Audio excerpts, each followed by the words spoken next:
মহান স্বাধীনতা দিবসে মুক্তিযুদ্ধের শহীদদের স্মরণ করছে জাতীয় স্মৃতিসৌধে রাষ্ট্রপতি প্রধানমন্ত্রীর শ্রদ্ধা।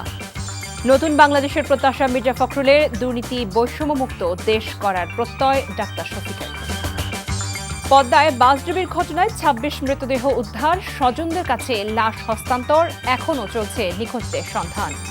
জুলাই হত্যা মামলায় ডিজিএফআই এর সাবেক মহাপরিচালক মামুন খালেদ ৫ দিনের রিমান্ডে।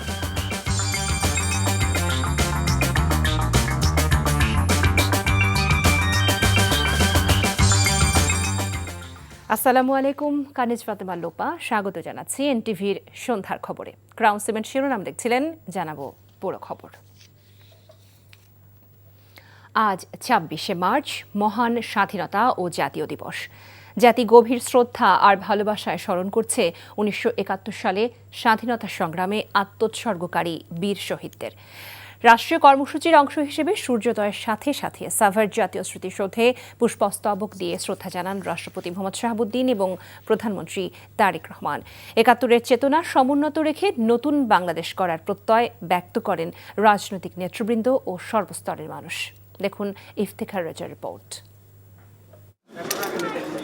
স্বাধীন মানচিত্রের জন্য যারা অকাতরে জীবন বিলিয়ে দিয়েছেন, যাদের আত্মত্যাগের কারণেই বাঙালি জাতির মুক্তি, স্বাধীনতা দিবসের শুরুতেই সেই সূর্য সন্তানদের শ্রদ্ধা জানান রাষ্ট্রপতি মোহাম্মদ শাহাবুদ্দিন ও প্রধানমন্ত্রী তারেক রহমান।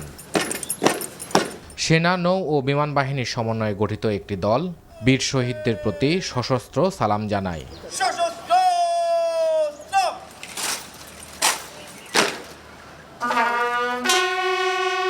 এরপর তারেক রহমান বিএনপির কেন্দ্রীয় নেতাদের সাথে নিয়ে দলের পক্ষ থেকে শহীদ বেদিতে পুষ্পস্তবক অর্পণ করেন। স্মৃতিসৌধে উপস্থিত খেতাবপ্রাপ্ত বীর মুক্তিযোদ্ধা ও তাদের পরিবারের সদস্য এবং যুদ্ধাহত বীর মুক্তিযোদ্ধাদের সাথে এ সময় কুশল বিনিময় করেন প্রধানমন্ত্রী। সংসদে স্পিকারের পক্ষ থেকে ডেপুটি স্পিকার, প্রধান বিচারপতি এবং প্রধান নির্বাচন কমিশনার ৭১-এর বীর শহীদদের প্রতি শ্রদ্ধার্ঘ্য অর্পণ করেন। শ্রদ্ধা জানান সংসদের বিরোধী দলীয় নেতা ডাক্তার শফিকুর রহমান। ৭১-এর চেতনাকে সমুন্নত রেখে সকলের ঐক্যবদ্ধ প্রচেষ্টায় এ সময় নতুন বাংলাদেশ গড়ার প্রত্যয় ব্যক্ত করেন রাজনৈতিক দলের নেতারা।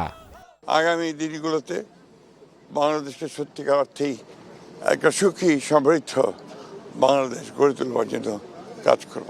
বিরোধী দলের নেতারা জানান, অহিংস ও মানবিক দেশ গড়ার বিষয়ে তারা প্রতিজ্ঞাবদ্ধ।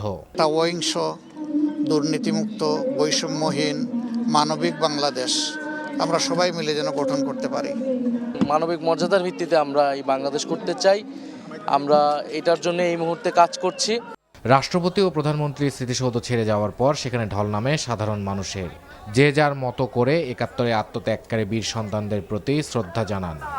সবারই আশা, রাজনীতিবিদদের নেতৃত্বে সবার প্রচেষ্টায় বাংলাদেশ পৌঁছাতে পারবে তার কাঙ্ক্ষিত লক্ষ্যে। লাখো প্রাণের ত্যাগের বিনিময়ে অর্জিত হয় এই স্বাধীনতা। মাথা উঁচু করে দাঁড়ায় এ বদ্বীপের সাধারণ মানুষ। ইফতেখার রেজা, এনটিভি নিউজ, জাতীয় স্মৃতিসৌধ, সাভার। মহান স্বাধীনতা দিবসে সশস্ত্র বাহিনীর কুচকাওয়াজ অনুষ্ঠানে অভিবাদন গ্রহণ করেছেন রাষ্ট্রপতি মোহাম্মদ শাহাবুদ্দিন। সকাল ১০টায় জাতীয় প্যারেড গ্রাউন্ডে এই অনুষ্ঠানে যোগ দেন প্রধানমন্ত্রী তারেক রহমান। এর আগে প্যারেড মাঠে পৌঁছালে তাদের স্বাগত জানান মুক্তিযুদ্ধ বিষয়ক মন্ত্রী, প্রতিমন্ত্রী এবং ৩ বাহিনীর প্রধানরা। অনুষ্ঠানে উপস্থিত ছিলেন মন্ত্রিপরিষদ সদস্য, সরকারের ঊর্ধ্বতন কর্মকর্তা ও বিভিন্ন দেশের রাষ্ট্রদূত সহ দেশি বিদেশি অতিথিরা। জাতীয় সঙ্গীত পরিবেশনের পর সশস্ত্র বাহিনীর সর্বাধিনায়ক মোহাম্মদ শাহাবুদ্দিনকে সম্মান জানিয়ে গার্ড অফ অনার দেওয়া হয়। খোলা জিপে প্যারেড পরিদর্শন করেন তিনি। পরে অভিবাদন মঞ্চে ফিরে রাষ্ট্রপ্রধান স্বাধীনতা দিবসের কুচকাওয়াজের সালাম গ্রহণ করেন। জুলাই গণঅভ্যুত্থানে মিরপুরে দেলোয়ার হোসেন হত্যা মামলায় ডিজিএফআইয়ের সাবেক মহাপরিচালক অবসরপ্রাপ্ত লেফটেন্যান্ট জেনারেল শেখ মামুন খালেদকে জিজ্ঞাসাবাদের জন্য ৫ দিনের রিমান্ড মঞ্জুর করেছে আদালত। ঢাকা মহানগর গোয়েন্দা পুলিশের আবেদনের প্রেক্ষিতে বৃহস্পতিবার ঢাকা মহানগরের হাকিম সিদ্দিক আজাদ এই আদেশ দেন। শুনানিতে রাষ্ট্রপক্ষ বলেছে, ১/১১-র কুশীলব ছিলেন ডিজিএফআইয়ের সাবেক ডিজি মামুন খালেদ। দায়িত্বে থেকে বিরোধী রাজনীতিবিদ, ব্যবসায়ীদের তুলে নিয়ে আয়না ঘরে বন্দী করে নির্যাতনের অভিযোগও আনা হয় তার বিরুদ্ধে। মহান স্বাধীনতা দিবস উপলক্ষে জাতীয় স্টেডিয়ামে সাবেক ফুটবলারদের প্রীতি ম্যাচ দেখতে উপস্থিত হন প্রধানমন্ত্রী তারেক রহমান। এ সময় তার সঙ্গে কন্যা জাইমা রহমানও ছিলেন। বাংলাদেশ ফুটবল ফেডারেশন বাফুফে আয়োজিত এই ম্যাচে লাল ও সবুজ দলে ভাগ হয়ে অংশ নেন সাবেক তারকারা ফুটবলাররা। এ সময় প্রধানমন্ত্রীকে খেলোয়াড় ও ফেডারেশন কর্তাদের সঙ্গে পরিচয় করিয়ে দেন যুব ও ক্রীড়া প্রতিমন্ত্রী আমিনুল হক। উপস্থিত ছিলেন মন্ত্রিপরিষদের একাধিক সদস্য ও বেশ কয়েকজন সংসদ সদস্য। এ সময় পুরো স্টেডিয়াম প্রদক্ষিণ করে গ্যালারিতে থাকা সমর্থকদের সঙ্গে শুভেচ্ছা বিনিময় করেন প্রধানমন্ত্রী। সাবেক ফুটবলারদের সমন্বয়ে লাল সবুজে গড়া দলে আমিনুল হক ছাড়াও খেলেছেন সাইদ হাসান খান কানন, রুম্মন বিন ওয়ালি সাব্বির, আলফাজ আহমেদ, শফিকুল ইসলাম মানিকরা।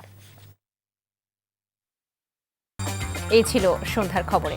এই খবরের ভিডিও সহ আপডেট জানতে ভিজিট করুন এনটিভি অনলাইন। এছাড়াও রাত 10:30টার খবর দেখার আমন্ত্রণ রইল। সবাইকে ধন্যবাদ এতক্ষণ সাথে থাকার জন্য।